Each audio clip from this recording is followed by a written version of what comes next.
Di Sapa Indonesia Pagi, Saudara, pemerintah menyerahkan sepenuhnya kasus korupsi di tubuh Pertamina ke penegak hukum. Pemerintah berharap ini menjadi catatan dan ke depan bisa lebih baik lagi.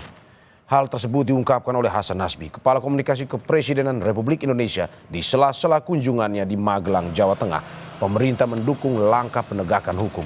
Hal ini merupakan bagian dari yang dicanangkan oleh Presiden Prabowo dalam memberantas korupsi.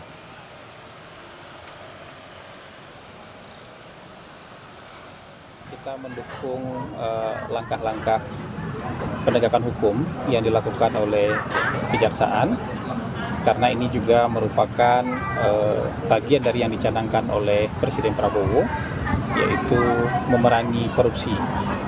Kita juga mendukung Pertamina untuk memperbaiki tata kelolanya sehingga menjadi perusahaan yang jauh lebih baik lagi. Sementara itu, terkait kasus korupsi minyak mentah Pertamina, Kejaksaan Agung menggeledah sebuah gudang di Cilegon dan sebuah rumah di Panglima Polim, Jakarta Selatan. Penggeledahan gudang dilakukan karena diduga digunakan sebagai penyimpanan Pertamax RON 92 hasil blending. Selain gudang, Kejaksaan juga menggeledah rumah milik Keri Adrianto Riza, salah seorang tersangka korupsi minyak mentah Pertamina.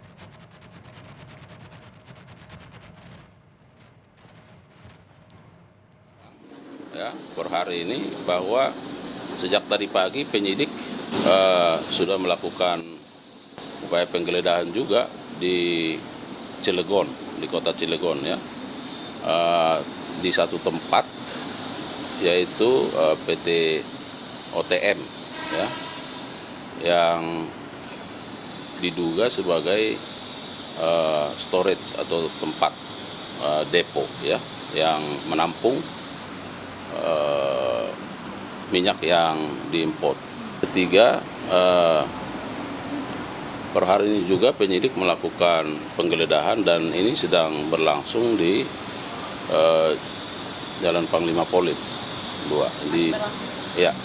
Baru saja sedang berlangsung di sebuah rumah.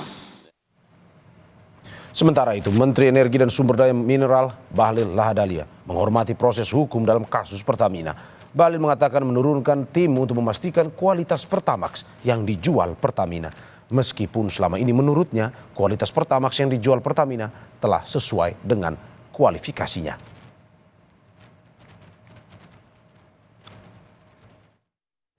Harga dan spesifikasi RON 90, 92 atau 98, 95 itu tidak ada masalah. Nah, tapi kita menghargai proses hukum yang ada. Kita akan ikuti terus dan seperti apa, karena ini kan masalahnya 2018-2023 ya, mana Pak? 2018-2023. Jadi posisi waktu itu kami belum mengikuti di tahun-tahun itu. Tapi bukan berarti kami tidak harus mendapatkan laporan. Laporan tetap ada terus ya. Sudah ada memulihkan kepercayaan masyarakat bagaimana Pak? Ini kan banyak yang terus Enggak, jangan, mohon maaf ya. Mohon maaf sekali lagi. Rakyat nggak perlu, kami menyarankan rakyat nggak perlu ragu. Karena sekarang kami tim juga lagi menurunkan ke lapangan untuk mengecek. Tapi laporan yang sampai dengan hari ini kami tidak terima bahwa antara apa yang dibeli dengan kualitasnya itu sama. Namun kami akan mengecek lagi supaya betul-betul kita jamin masyarakat membeli harga dengan spek dan kualitas minyak yang sesuai.